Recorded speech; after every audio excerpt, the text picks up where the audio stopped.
Good afternoon, everybody. My name is Anat Admati. I am a finance professor here and a faculty director of the Corporation Society Initiative, which I know some familiar faces here. Some of you know well. We've been around since 2018, and it's actually the year in which our wonderful student leader moderating this event, Dylan. CASI is an initiative powered by faculty, staff, and students. We actually have a turnover for new student leaders, so we're excited about that. Please come in.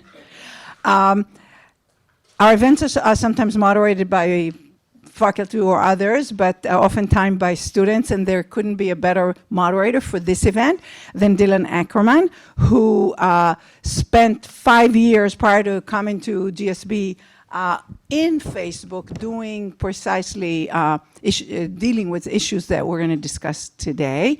The topic for today is has to do with governance of speech, with we called it information, what did we call it? Information warfare, which we now have a lot of free speech in our democracies. And the question is, issues around control and distribution and all of that. All of these come particularly intensely with social media platforms, which is where Dylan worked. But obviously the issues themselves have been around forever since any kind of form of media.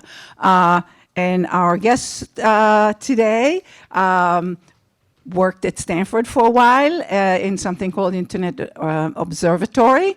And both of these people no longer would have had their jobs because their job no longer exists. So that's one topic we might discuss today.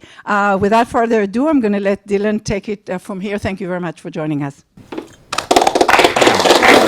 Thank you, Anat. Thank you, everyone, for joining us. We're talking about an issue that is near and dear to my heart, having spent several years working on it and having known Renée's name for quite some time as a result of that.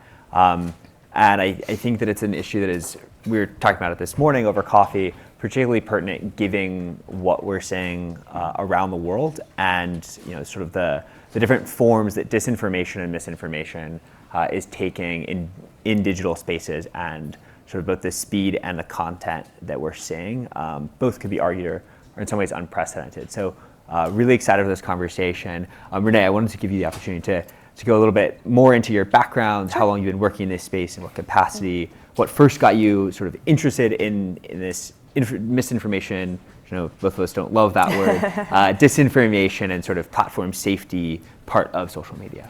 Yeah, thanks for having me. So I got into this entirely accidentally in 2013. So I had just moved. I moved from New York to San Francisco in 2011. Had my first baby, and I was putting him on these preschool waiting lists. And I started looking at the vaccination rates in the schools and the kindergartens. And I was kind of horrified. And in New York, we did not have this thing called the personal belief exemption. In California at the time, it existed. And I started, I pulled down about 10 years of California Department of Public Health data, and I started writing about this phenomenon of the intersection between personal belief exemptions and the prevalence of the anti-vaccine movement on social media. And I got very involved. The Disneyland measles outbreak happened almost immediately after that. And I got very involved in the campaign to eliminate the PBR and to move to just medical and to medical exemptions. And as I was doing that, I felt like I had this sort of firsthand view into how influence and persuasion was going to look in the future. And at the time, in 2015, you could just run bots on Twitter. It was actually not even a thing that people concealed. It was actually completely transparent. There was this effort to try to make people's opinions look like they had more support than they did just by using fake accounts to amplify them or to try to get something trending. So I was writing a little bit about the interesting new ways in which social media allowed the shaping of opinion or the perception of the majority to be shifted just through the design affordances that the platforms gave people. And this wasn't a normative conversation. This was just like, this is how it works now. People should understand this. If they want to fight back in this space, like public health was just completely out of the conversation. They were not engaging online at all. So just trying to explain that this is where the future is going. And around the same time that I was doing this, I made a couple of network visualizations, really tried to tell the story, how this is, not even the future, this is the now. ISIS had become quite prominent on social media. And I was asked to come down to the State Department to help with this question of why was ISIS so popular online? What was it that they were doing so well? Why were their networks growing? What was the appropriate response? How should the US government respond to this? How should the platforms respond to it? And that was sort of what took me into, again, I just had a startup. I was just in tech. And all of a sudden, my sort of data science night hobby became my job. And that was how it happened. And then Stanford Internet Observatory. So I worked on the ISIS thing. Then I was asked to work on the Senate's Russia investigation into the data set that Facebook, Twitter, and Alphabet provided around the 2016 election. And I led one of two outside teams on behalf of the Senate Intelligence Committee doing an analysis into those data sets, writing about what the Internet Research Agency had done, how now we had gone from activists were doing this, terrorist organizations were doing this, and now state actors were doing this too. So how could we talk about that? And then I wrote that report for CISI. Alex Stamos started Stanford Internet Observatory a couple months later, and then he reached out to me. And again, that was how it became my job. So entirely accidental. Yeah. And you've been working on this? About 12 years now. Yeah, I was say probably as long as anyone, which is exciting. It wasn't really a field then. It was a lot of us were just like data scientists in a Slack channel saying, hey, we're seeing this stuff, are you seeing this stuff? Trying to find ways to communicate with each other.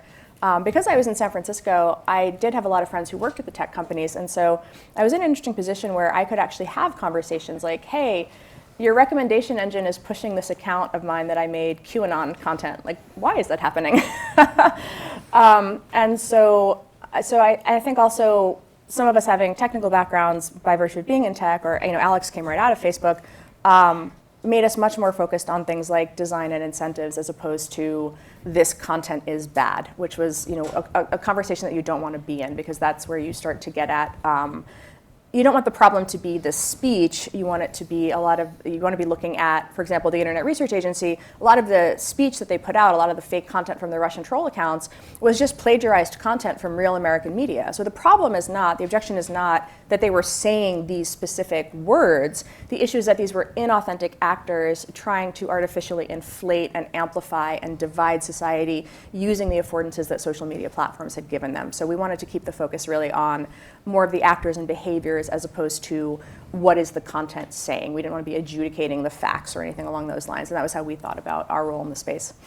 Yeah, I think it might be worth kind of early in our conversation taking a step back and looking broadly at that and saying, I think, for folks who might be newer to how social media works, especially on the integrity side or trust and safety side, can you walk us through what are the factors? You touched on some of those, like the difference between the actors, the platforms, and the content, and how those interact, and kind of how you view them, as well as breaking actors maybe into folks who, entities that create content as well as entities that spread content, which can be very different. Yep. So there's a woman named Camille Francois who had been at a company called Graphica at the time, who wrote this very nice rubric called Actors, Behaviors, Content, trying to, again, because there was no field at the time, what are the ways in which we think about doing these investigations in a rigorous way?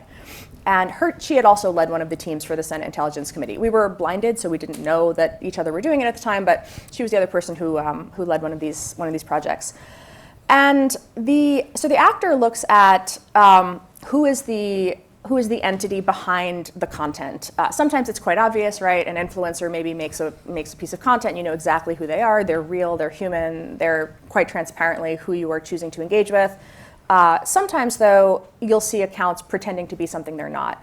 I don't know how many of you guys are active on X, but do you remember maybe it must have been almost maybe a year ago now, they turned on this thing where all of a sudden they turned on location, and all of these accounts that were pretending to be right-wing influencers turned out they were like in Pakistan or in Nigeria, or so these are the sorts of things, right? Like, that's inauthenticity right there. That's where somebody is pretending to be speaking as a member of a community but is really not a member of that community. And so the platforms treated that as a distinct category of policy violation in a sense. This is inauthentic behavior. The term came to be coordinated inauthentic behavior. As Meta also is sort of trying to figure this out at the time, they come up with the rubrics and some of the vocabulary for this stuff. Behaviors refers to, are there efforts to coordinate, right? Are you intentionally using automated accounts, for example, to or bots in this case, to make your content look like it has more engagement and more followers? Are you buying fake engagement, right? You can do that, turns out. It's actually quite easy. So are you buying fake engagement to look more popular than you are? Are you using certain types of techniques to, to link a whole lot of accounts together to create a perception that there is a media entity with multiple properties at work here? So basically the behaviors part speaks to this notion of manipulating the affordances the platform gives to people for amplification or for reach to try to sort of juice your numbers, basically. And then the content refers to what is it these accounts are actually saying. And that becomes salient at certain times, like around an election. The policies that the platforms put in place, which say, like, you can't tell people vote on Wednesday, not on Tuesday. You can't tell them that their polling place is closed when it's not. That's voter suppression. You can't delegitimize an election. You can't prematurely claim victory. So they do have some policies that they put out that are specific to certain types of content in certain types of areas. They also had some for hate speech. I never worked on that, but that becomes an area. And so the platforms begin to carve out and set rules for these sorts of things. Most of what I focused on, except for during elections and then subsequently during COVID, was the focus on sort of state actors and investigations and more of the intersection with design and incentives. So. Yeah, and because you can speak to, you touched on a little bit, I guess, how this has evolved. And I think it's both what you witness as well as your interaction with the platforms. You talked about a decade ago, you were able to sort of, ping people and they would give you, there's like a little bit more agreeable, and then it seems like there was an era where, when I had my job, that there was some effort to sort of correct some of this, right? There was a huge investment following the 2016 election. I'm curious if you can I had a really interesting arc on that one. I was, I got profiled in like the New York Times for being like a gadfly of the platforms in 2016. It was sort of a funny thing to get attention for, but we were those of us in the data science community were calling for the hearings that they had in 2017, saying you need to account for what happened in public. You need to tell the public what happened. Like, we had such adversarial relationships. Even Alex and I originally met when I was like yelling at him on Twitter, but we had very adversarial relationships with the platforms in the early days because it was, I think in their defense, and I imagine you had this experience, there would often be these like gotcha kind of stories, like, oh, I found one fake account doing a thing, and then media would cover it and like kind of blow it up, and it would become a whole story of like the platforms are doing these terrible things, right? So there's that. And then there were other instances where we're saying like, actually, they had this tool called CrowdTangle. We've sort of found like a little bit of a something that, little kind of backdoor in the kind of CrowdTangle API, this guy at Columbia Journalism School. And even as we were being told early on that the Internet Research Agency hadn't gotten much engagement, just $100,000 worth of Facebook ads, we found the engagement data for the actual pages, which were, millions of engagements. And we're like, okay, you guys are talking about the ads over here, but this is what happened on the organic pages. Like, this is what matters. This is such a redirect when you're constantly redirecting media back to that stupid ads number. Let's talk about what happened over here. And so for me, a lot of it was like, sitting with Senator Warner and others and saying like, you've got to have hearings. Like, come on, make them account for what happened. And then when at the same time though, you can't do an investigation solely on the outside. And that is because I can say, I think these accounts are behaving in a coordinated way based on a set of, I can gather a lot of data, I can look at evidence of coordination. I remember we did this investigation into US Pentagon propaganda accounts where like they literally all tweeted on the 0 millisecond of the minute, like these sorts of things you would see where you're like, okay, come on, or sometimes the content is the red flag. Like we saw these accounts in Libya talking about Shugaili, who is, I forget his first name now, Maxim Shugaili maybe, who was this sort of Russian Wagner group soldier who had been arrested. And all of a sudden, all these Libyans are talking about Shugaili like, no, there's no way, that's not authentic at all. So that was kind of a red flag, and so we started digging into that network to try to suss out, could we say conclusively these are Wagner group linked accounts, these are Russia linked accounts pretending to be Libyans. In that particular case, SIO had started then, I reached out to Twitter, I reached out to Facebook, and I said, this is what we think we have. what do you think this is? And the way that relationship changed was it became much more, instead of it being adversarial, it became much more of a collaborative process where we were able to say, this is what we see on the outside. What do you see on the inside? And what they started to do, and you can talk about this from your perspective, they built these investigations teams internally that would sometimes share data with researchers that they vetted. We had to sign a bunch of papers saying we weren't going to leak the data. We had protections in place to deal with it. But we could do these investigations jointly. And that meant that we had the capability to go and do much more longitudinal or looking across platforms or tracing things back to other forms of media. And the platforms would do the deep investigations into what happened on their platform. And then we would release these reports where they would put out their statements about what they said happened.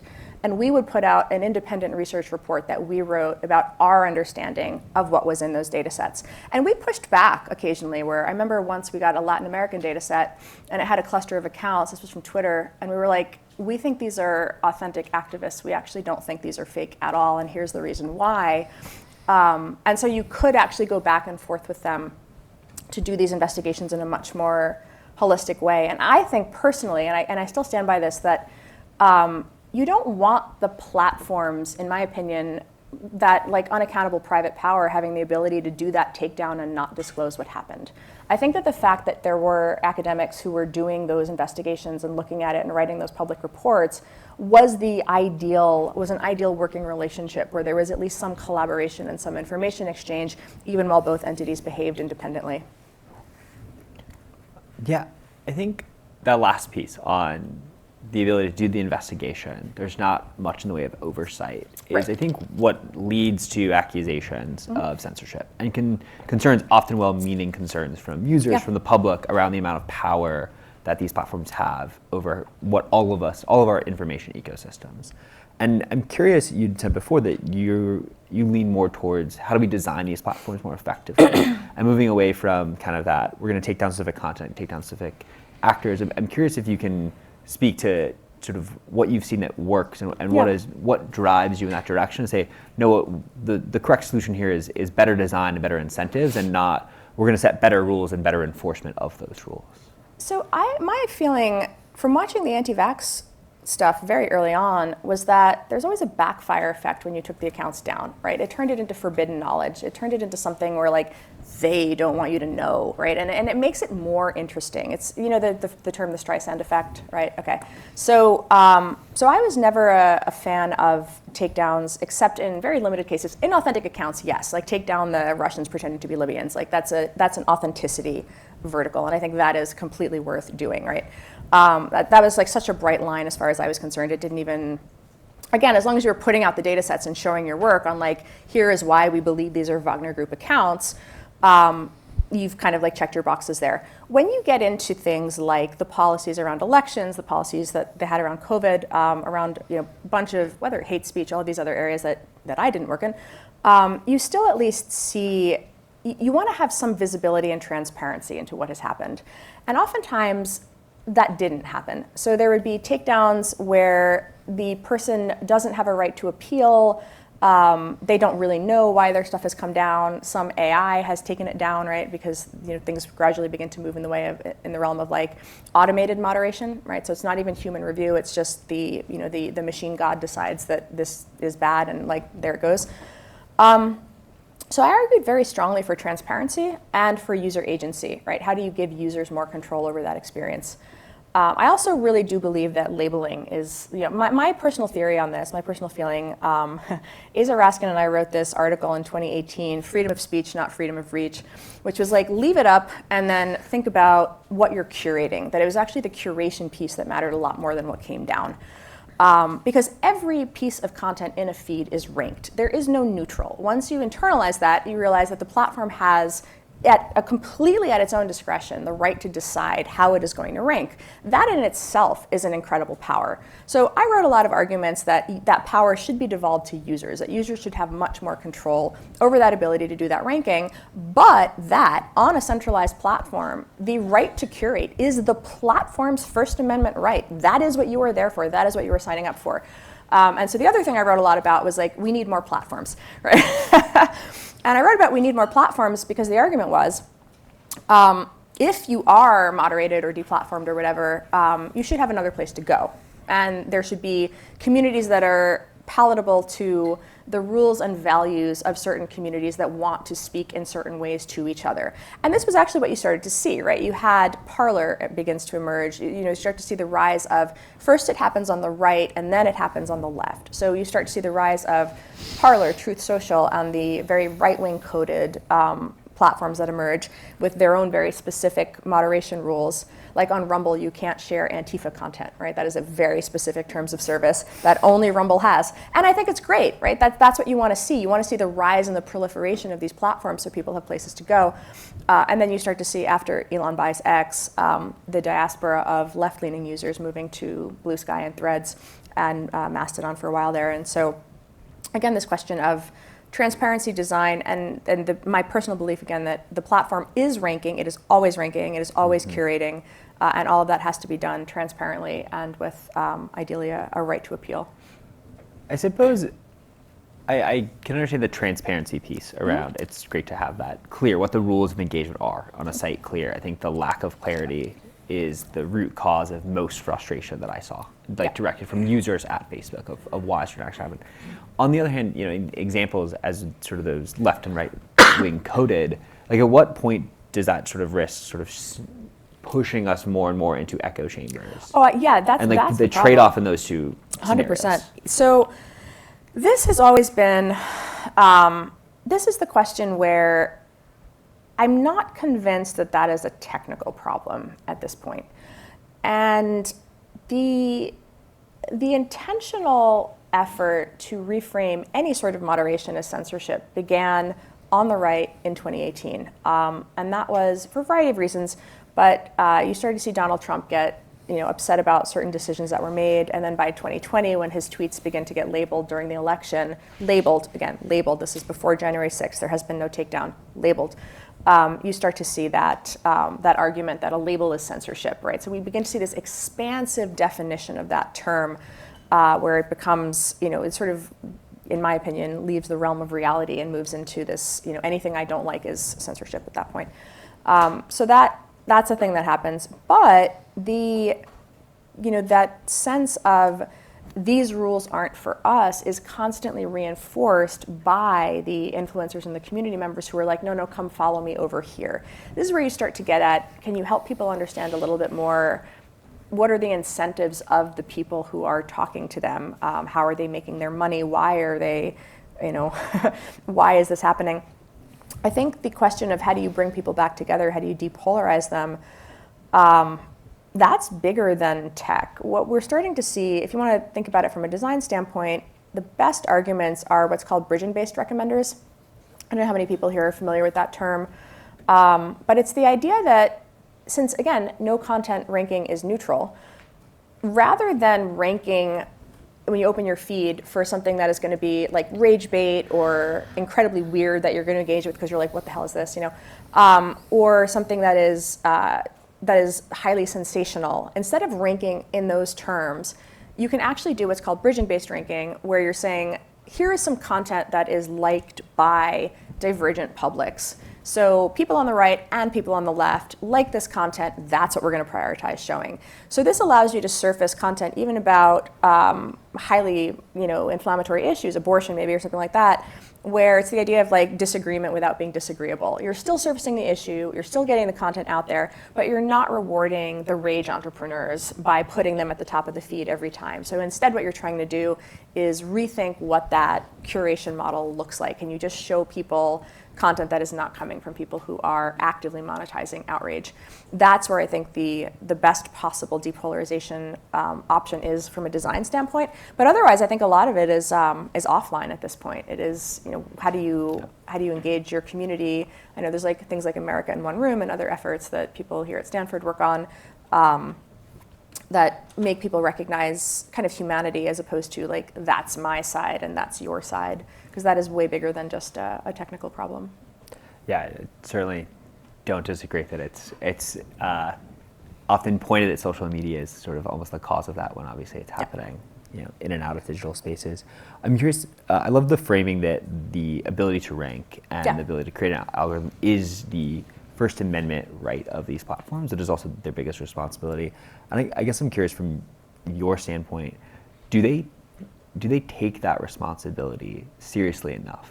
Because it seems often like they would say, like it's our First Amendment right to do this, but almost like in a very defensive, reactionary way of like, oh, you can't regulate us, this is our First Amendment right. But then, to your point, like nothing is neutral. Yeah. And they don't seem to acknowledge that all of the time. It's an interesting question. I felt like for a while there was this sort of period from maybe 2018 to 2022 or so. They were constantly putting out these explanations, right? You could read the Facebook policy blog and you would see this is why we're doing this. Twitter during COVID was, you can actually still see it, the blog is still up. It's remarkably communicative where they're like constantly putting out updates. This is what we're doing, this is what we're doing, this is what we're doing, this is what we're doing. Here are the stats of our enforcement. We've taken down 8,000 posts, this is what we've done, here's why we've taken them down. So you do see them, and interestingly, in those, I just wrote a paper on this, so I read 10 years of platform policy when I was doing this work. They're making moral arguments in every single one of these posts over that period from 2015, 2016, up till about 2022, where they're saying it is our responsibility to do this. It is our responsibility to make sure that people have accurate information about their health. It is our responsibility to make sure people have accurate information about elections. Here's how we balance that with free expression. And this is the undercurrent that is through every single one of the policy shifts and enforcement data sets that they release. So they are making that argument using moral language. And then in 2022, when the investigations began, that is dismantled incredibly quickly. And all of a sudden, you don't hear that moral language so much anymore. So was it all like BS? I don't know. I wasn't internal. I was, always on the outside. But I think where I engaged with them most directly was really on the inauthentic actor stuff, which, as I say, is like a very clear, bright line. I think even today, you'd be hard-pressed to find many people who object to that. The election stuff became very, very polarizing, and that was because of the 2020 election and the false allegations that it was rigged and stolen. And that was where you started to see the politicization of that and the arguments that when the platforms labeled that content or they made some high-profile mistakes, right? There is the one that everybody talks about. There's Hunter Biden's laptop, which we didn't work on at SIO, just for the record, for all the trolls who will watch this later and clip that out of context. We didn't work on that. That was out of scope for us. We were only looking at voting-related content, and Hunter's laptop had nothing to do with voting.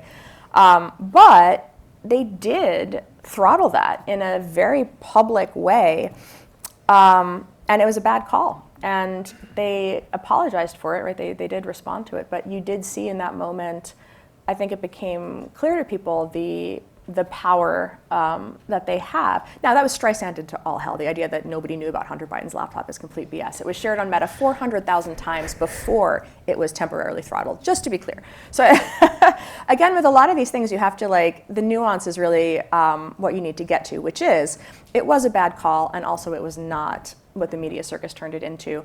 And unfortunately, because of the political nature of what is happening, because of the political impacts of what they have the power to do, these stories do come to serve as examples of, but look what they could have done, but look what this could have been. You wouldn't know if they put their thumbs on the scale, and that is the issue that I think we continue to face. Yeah, absolutely true that what is covered in the media is only sort of a glimpse into what's really happening on sort of both directions of many of these stories. I think you touched on that there was this era that kind of ended in 2022, maybe 2023, where there was a little bit more openness and sort of movement around design. I'm curious if you can, for folks who aren't in this world day to day, explain what has happened in the last couple of years and the impact that's had on your work. We're talking about a little about this morning, and kind of the impact that the reaction and sort of response from these platforms, secondary to all of that pushback, really stemming from the 2020 election and early 2021. Yeah, so in 2022, what happens is the House flips, right? So November 2022, the House of Representatives flips, and And Jim Jordan gets the gavel to something that we can call shorthand the Weaponization Committee, right? And this is where, for months leading up to that, starting in August of 2022, there had been blog posts about our work. And I say blog because it labeled itself a foundation, but it was never even legally registered. It's like one guy with a blog that calls himself a foundation. This is how propaganda works, right? And so this guy and his fake foundation start writing these stories about how the research we did in 2020 tracking election rumors was a mass censorship campaign, and that we had been directed by the government to do it, and that the government had used us right over there as a cutout to demand that the platforms take content down. Now, there was no evidence of this, but one of the ways that this works is like the narrative gets laundered through more and more outlets, and they create this sort of surround sound dynamic around it. Even though the allegations all trace back to one blog post, the way this is done is it's like this person says a thing, he goes on this news station, Just the News was the first one to do this, and then every other outlet says Just the News is reporting, and then the next one says the Daily whatever is reporting, and then so on and so forth. And so it creates this perception that this is a real thing, even though it's just echoes of this one blog post. But Jim Jordan gets his gavel, and we were like, okay, we're going to be investigated. Because this momentum had been building since August, as they're saying, because literally at the bottom of the blog post, it would say, a Republican committee with subpoena power needs to investigate these people. It wasn't like anybody was hiding the ball, right? We knew what was going to happen. And it turned out this person had been an election denier who worked in the White House, right, before he went off and started his blog. And so we get then the Twitter files happens, and that was a phenomenal exercise in decontextualization, where you just take an email, cut it in half, post it to the internet, and pretend that the top said something it didn't. And again, it is covered through these media cycles. And so we get our subpoena in March of 2023. And the subpoena requests the last 10 years of our emails. Keep in mind, SIO only existed for three by that point, maybe. Last 10 years of our emails with social media platforms and the executive branch of the government, because they are investigating the Biden censorship regime. And I'm like, who ran the government in 2020? It wasn't the Biden censorship regime. Like, we were working with the Trump, we worked with the Trump administration, DHS, when we did talk to DHS. Those were Trump appointees we were talking to, but whatever, sure, the Biden censorship regime. So it was like transparently political from the very second that subpoena came down, but the platforms all got those subpoenas too, right? And there is nothing that lawyers do faster when you get a legal request than say, like, shut up and say nothing. And so that was, the chilling effect was profound. It was like instantaneous. It was just very much a, so Stanford is a private university, but they also began FOIAing every state university that had done anything remotely related to elections also. So just mass FOIAing, because while they were waiting for the subpoenaed documents, and then they started suing us. So America First Legal sued us in Louisiana, and then New Civil Liberties Alliance sued us in Texas. And then again, you start to see these dynamics where they make it a liability to speak to other people. Your emails will be turned over, your communication will be reframed as a cabal, even though there's no evidence of this, the insinuation is enough. And that's where you start to see, in my opinion, that was the entire point of the endeavor. It was election deniers mad about what we did during the election, pushing apart the entities that had collaborated to try to understand and triage rumors in the election. And that was the goal. And it was a very, very effective thing, because I think all of the different entities retreated to their respective corners and said, that's it. It's too much of a liability to even speak to each other anymore. Yeah, and I think that's, first of all, really troubling and awful to hear about. And I think one of the things that struck me, that echoed back to my time at Facebook, is not that we got everything or most things right, but when we did get it right, we failed to make that case publicly, or sort of, and there's the adage that the lie flies around the room faster than the truth can keep up. And I think that's at the heart of a lot of these issues. But it does feel like there was a failure to even try to combat that with the other side, that this was not a cabal, that that these were principled decisions, that they were made not at the behest of any sort of government official or outside entity. They were deliberate decisions made by the platforms in line with released in public and transparent guidelines. And likewise, in the civil society orgs we worked with, that there was a failure to kind of defend that work, and it was so much easier to sort of back off. Yep. So I'm still like writing about this now because I've made it sort of like a little bit of a project to go after one particular number, which is the idea that Stanford Internet Observatory censored 22 million tweets, which is a staggering number. And it didn't happen. We did this post-election analysis where we pulled all of the tweets related to the top 10 most viral stories most viral rumors in the 2020 election. So Sharpiegate, Dominion, all of these big moments. And Kate Starbird's team at UW did this data poll. We like write out the methodology in a report that sat on the internet for 2 years. It's like academic work. And they take that number that we did after the election. In December, we did this data poll. And they say, no, they sent 22 million tweets to the platforms and got them labeled and censored during the election. And that's how they stole the election, right? And we keep pointing out that there is no basis for this at all. And it's one thing to say it in 2023, but it's another after you have turned over all of your documents under subpoena, and there is no evidence of it in the turned over documents. So I have actually started asking them when crazy media outlets write this stuff now, I send a request for a correction just to see how they handle it. I'm sorry, but did you know all of my emails were turned over, all of our work product was turned over. You can go look at it. Jim Jordan doesn't even defend this number. Why is it in your publication, right? And you like watch the magic happen in the the ways that they try to move the goalposts about what they did or didn't say regarding that number. But it is such an outrageous, demonstrably false claim that I find it funny actually to like litigate it with them, to like make them explain to me how they are justifying keeping that in their publication. And it's just, at this point, I think it's just tribal, right? It's just like we want to believe, and so we're keeping this here. But what we didn't do a good job of was when that number was being laid down originally, again, through that laundering process of like this, literally came from the same guy, like this blog says this thing, and then everybody repeats it, we never requested a correction. Stanford Comms did not believe that requesting a correction was worthwhile. And so it let all of these articles that were written speculatively at the time, we did not request corrections. And that, I think, was just an absolutely devastatingly bad decision, because it meant that even now, I don't know how many times you guys like argue with LLMs about things, but but this is another thing that I write a lot about, right? Which is like, how do you synthesize reality? Because it is incredible. One thing I will say is the LLMs realize that the 22 million number is BS now too, and I'll send that back to them also. Be like, ask Grok if this is true, because even Grok knows it's bullshit, But as I go through this process, it's like they work with what they have.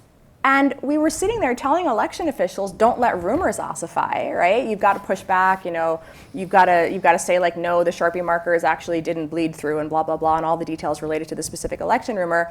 You can't just let this stand because this is going to be reality, right? If it's viral, it's reality. And then when it happened to us, we didn't do anything, and it was like wild to watch that. So these articles from that time frame just all have this stuff in there, and it's like trying to dig out of a hole. So I write a lot now about institutional comms and what not to do. So yeah, there's definitely, not that it's funny, but it's almost funny that exactly, and you said this earlier, it's ended up being a case study in exact social dynamics we've been fighting against for 100%. Years, just with kind of the subject that this time the content was the sort of the referees themselves, as it yes, were. Yes, and I think the other reason why you have to engage, I really do understand. Look, it is very hard when you're being sued, and I am still being sued, right? Those court cases are still going on, that you don't want to do anything that hurts your defense, right? And yet, on the flip side, there's the matter of where is the court of public opinion. When it takes, again, it's been 3 years now that those court cases have been going on, right? The Texas one, they just appealed again I think April 16th was the deadline. They got it in 3 days before the deadline. So now we're going to the Fifth Circuit Court of Appeals again, and so it'll last another 7 months at least. But as you work through these things and you realize it's going to be 3 to 4 years, and one of the reasons to file those lawsuits is to shut you up, right? It is to put you in that position where you can't talk. And so then I think that we have to be thinking about this. I've started getting to know, as I've been writing about this from like what should you do, right? What is the answer to that question? As I've started talking to law firms and PR firms, as I've gone through this kind of investigations process, like, post-mortem this now, like what would you have done differently here? The answer is like new firms or like firms that are much more versed in how the internet works actually do mount defenses in the court of public opinion also. They do find ways to push back. Again, it is like a balancing act, but the idea that you're just going to go silent for 4 years while some litigation winds its way through the courts, it is like, it's so destructive, and yet that is how it happened. You saw it, so Jim Jordan actually released, so as the Weaponization Committee came to a close, as that session of Congress ended, he released 17,000 pages of investigation documents. And you can read his 4-chapter report, on the Biden censorship regime, and then you go into the 12,000-page appendix, which I have read. You throw it in Notebook LLM, that's how you want to deal with this, but I actually read it. 12,000-page transcripts of all the interviews with the tech company executives. So he's got 12,000 pages of interviews with the tech company executives saying, none of this ever happened. We weren't pressured by the government. This is how we made our independent decisions. This is what our policy was. This is how we executed on our policy. None of the 12,000 pages, they don't reflect the reality of or I should say the reality that is in the 12,000 pages is not what you read in the reports. But interestingly, again, speaking of the LLMs, they're like, well, this is a report from congress.gov, so we're going to cite it.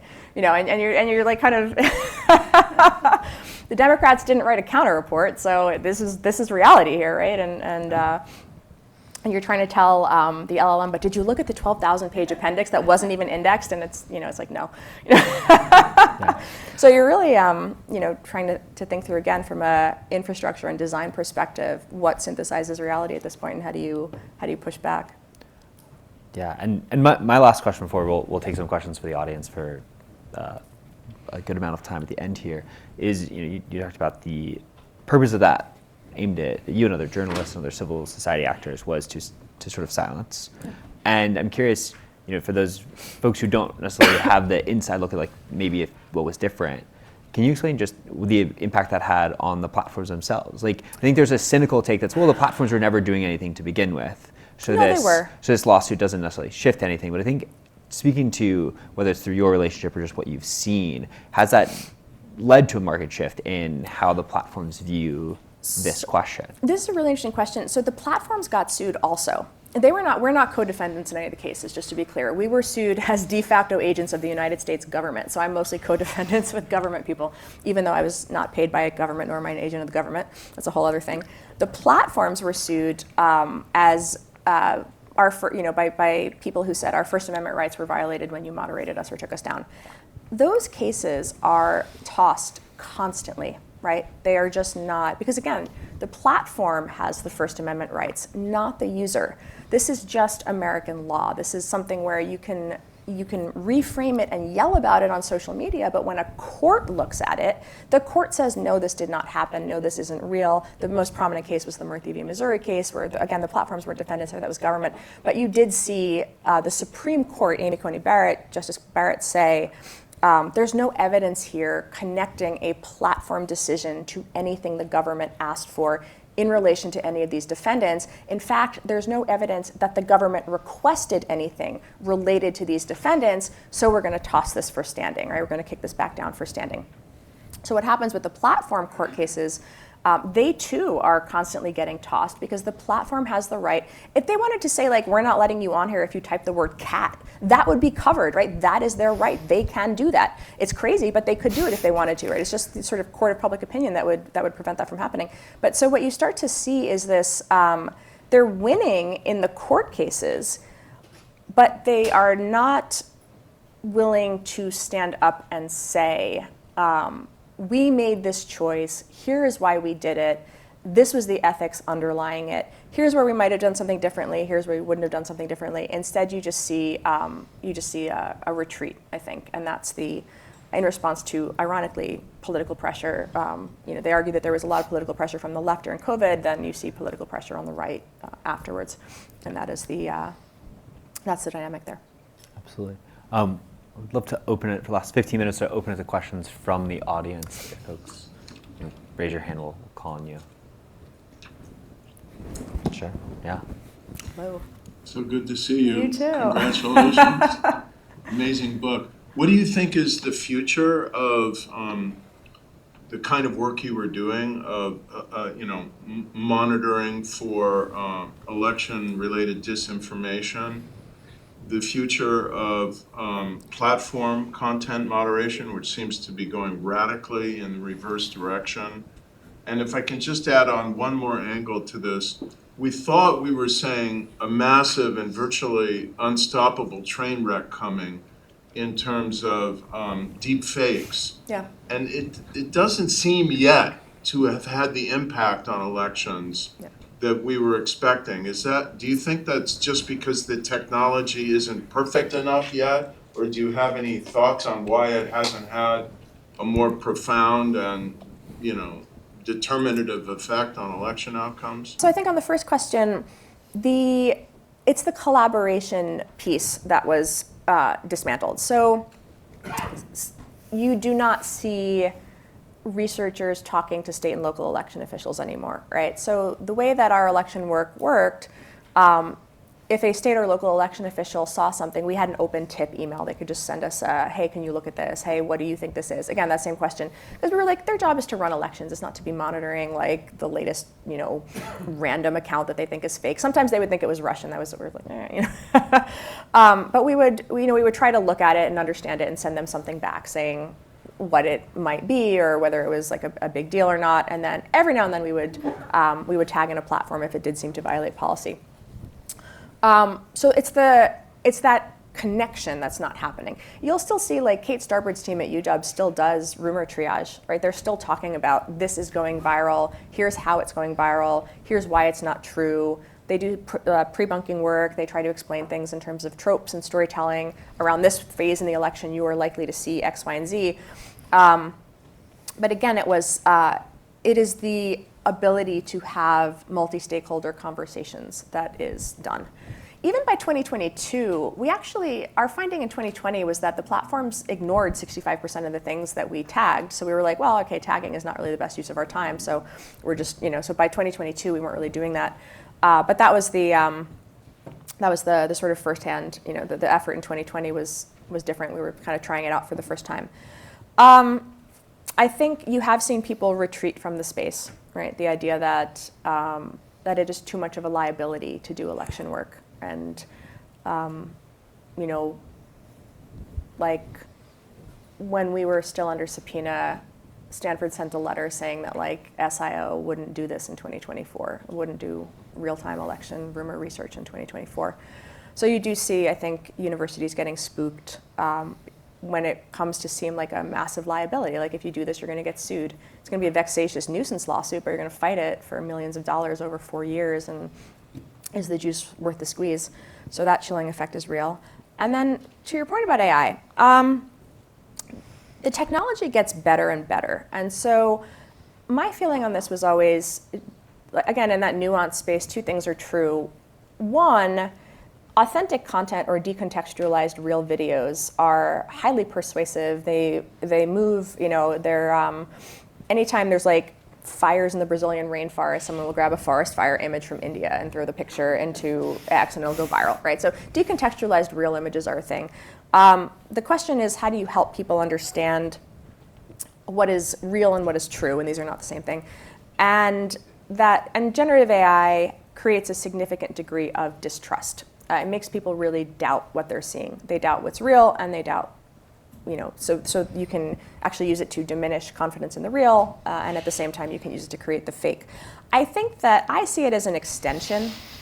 It's just another way to create propaganda, another way to get content out there.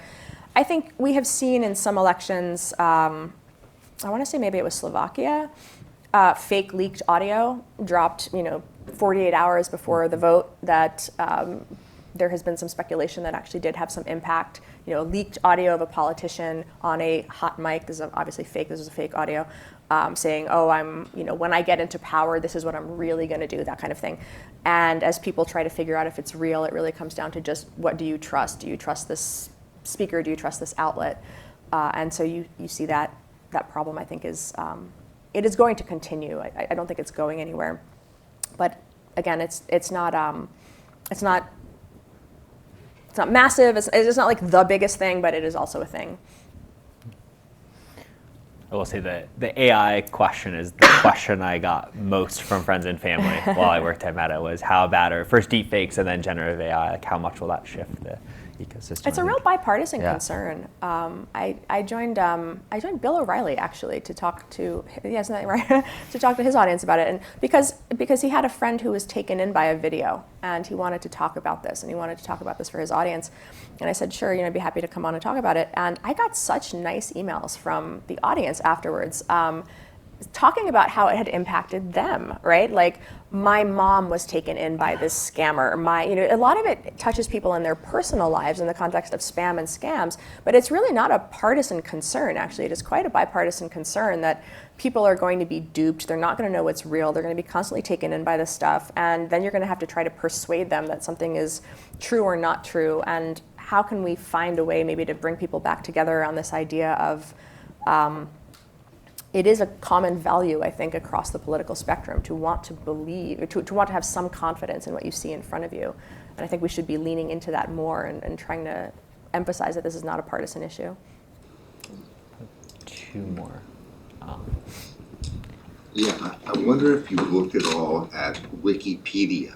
Yes. And the effect that Wikipedia articles have in establishing reality and also shutting down the communication. I mean, and specifically, if Steve Jobs at Westminster would have written a piece on Wikipedia, it would have been banned because he was talking about the company he founded.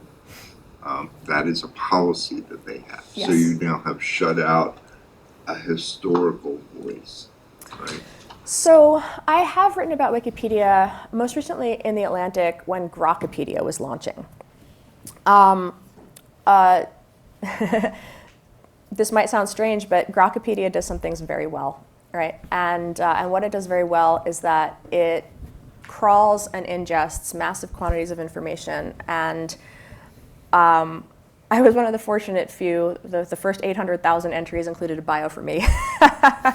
Which was like 2/3 normal, and then it went into like InfoWars down in the bottom third, and I was like, there we go. But what was very interesting about it is you see the war for reality happening because Wikipedia is such a big piece of training data for AI, and it really heavily influences the Google in particular, their automated summaries, right? So if it's in Wikipedia, it's treated as being legitimate. At the same time, it's a lot of entries in Wikipedia are like stubs because who has the time? Like, I'm not that interesting, right, for Wikipedia to go write a bio about. Grok did this massive crawl and pull, and it was like finding random interviews I'd given where I talked about like, my dad taught me how to code, and like that stuff's in there, and I was like, nobody in Wikipedia would ever find that, right? Or if they're like, they should be writing articles about more interesting people.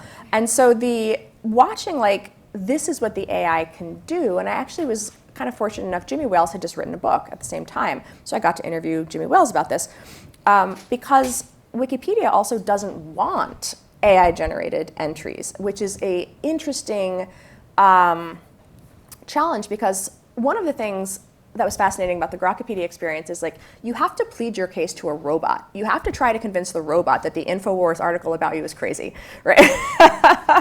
And that is a wild exchange, And it's like, well, of course DiResta would say that, Whereas on Wikipedia, you can go and try to appeal your case to a human, right? So you have these different strengths and weaknesses. But for Wikipedia to be competitive going forward. The concern is that the Grokpedia model is going to come to feel so much more rich and robust, whereas relying on human moderators and volunteers to do this stuff, because as you say, there's all these rules, right? I can't go edit my page to say this sentence about me is wrong. I have to leave a comment for somebody and hope that the person does it. So it's just very different ways of treating it. And what you see, the last piece I'll add to this, is that members of Congress then send letters to Wikimedia Foundation saying, you know, we think there's been evidence of suspect editing rings colluding to shut out political perspectives. How do you respond to this? Or your approved source list doesn't include OANN and Newsmax. Why is that? You're biased, right? You know, and so this is where you start to see those war for reality is happening, because that is where that synthesis is happening, and it's very interesting to watch this play out. So yeah, it is very much at the forefront of this because of that importance in the synthesis space. Take one more question. Yeah. So focusing on the public trust part of your title, you know, autocrats love the lack of public trust in media, and this, you know, it's final sentence says 1984, if I remember right. Yeah. It strikes me that, you know, average citizens are left awash in this, you know, massive amount of misinformation, and they need tools, first of all, to be able to navigate their way through it, and also kind of education to teach them to be skeptical. You know, to follow Carl Sagan's adjunct of, you know, extraordinary claims require extraordinary proof. Yeah. So what tools is an average person going to have access to in order to try to ferret their way through the system? Really not very many at this point, candidly, and that's one of the big problems, I think. Even that a lot of this you're seeing happen on Reddit right now. People are trying to crowdsource answers like the is this AI sub, right? Where people are asking other humans, what do you think this is? How can I tell? How can I have access? They don't have access to models that do detection or tools that expose watermarks or anything like that. And there, you know, every now and then though, the detection tools get it wrong, and then it becomes a whole news cycle where, well, the detection tool said that this was or was not AI, and it, you know, gets it wrong, and then it becomes, the people then have like, well, I saw it, I searched for it, I did that myself, I asked that tool, what do you mean it's not right? And so we've just hit this really bad state, I think, where what you might start to see is content provenance come into play a little bit more. This is where I think there was an article in the Financial Times that made this point that social media kind of rewarded extremes, and AI might be more of a reward accurate information, and it was framing it more around the center. I don't think it's necessarily the center. I think it's more of a widespread agreement in certain things being real or true. And that's because when you have like provenance tools, you'll eventually have a New York Times reporter with a camera that says, I am at this place, I took this photo, and here is every piece of editing that happened to this photo in the time since it was taken. And on the New York Times, we will display that content credential, and anybody who wants to see it can see it. So it's almost like credentialing in the good stuff as opposed to trying to constantly detect and correct the bad stuff, if that makes sense. So the opposite side of the coin. Okay. And I think that the result of that will be certain outlets that have that capacity to do that and to say we are going to do this credentialing will potentially enjoy a higher trust from readers, higher engagement with readers as they become a voice that sort of shows their work through this more, leverages the technology appropriate. It's going to be a weird intermediate period though, because you're going to have parts of the world that don't have access to those tools, aren't using the latest iPhone, don't have the latest Canon camera with this credentialing, protocol built in, and then you're going to have that challenge of like, well, this person in this remote area of this conflict zone says they took that photo, and just because they're not a New York Times photographer, can we really discount it? So it's going to be, I think, for a while, a very uncomfortable intermediate period as people are going to make their decisions in part based on what are their communities of trust tell them that they can believe. I wish I had a better answer for you, but I think that's more realistic. unfortunate to leave We're it there. done. We do have to so if everyone can join me in thanking Renee for coming in.